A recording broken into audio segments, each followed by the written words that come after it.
Greetings, podcast listeners. Today, I'll be speaking about the Treaty of Shimonoseki and subsequent triple intervention, both signed in 1895.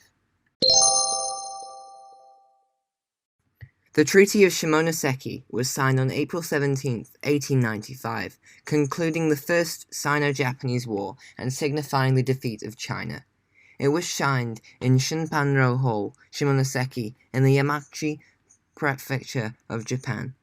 The main terms included 1. Recognizing Korean independence, 2. Ceding Taiwan, the Pescadores Islands, and the Liaodong Peninsula to Japan, 3. Paying an indemnity of 200 million kuping-taels, equivalent to 7,500,000 kilograms of silver, to Japan, and 4. Opening the ports of Shashi, Chongqing, Suzhou, and Hangzhou to Japanese trade.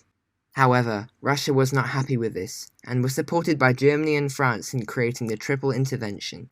Its main aim was to force Japan to renegotiate the Treaty of Shimonoseki and relinquish control of the Liaodong Peninsula in China.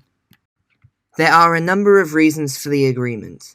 Firstly, Russia wanted to gain control over the warm water port of Port Arthur on the Liaodong Peninsula. Secondly, France felt obliged to support its ally, Russia, under the Franco-Russian alliance of 1894. And thirdly, Germany wanted to draw Russia away from its interests in the Balkans in Europe and hoped to gain their support for German territorial concessions in China, specifically Kiautschou. Japan was forced to give in.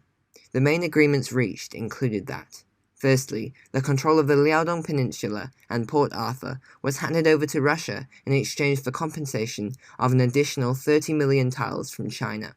And secondly, a joint Russian and Japanese protectorate was established over Korea. As a consequence, Russia gained a warm water port in the Pacific and supported German claims to Kiautschou in 1898. Meanwhile, Japan felt humiliated by the Triple Intervention and embarked upon a program of naval expansion. Thank you for listening to another episode of my podcast. In the upcoming episode, I'll be speaking about the 1902 Anglo-Japanese Alliance. This is the end of the podcast. Thank you for listening,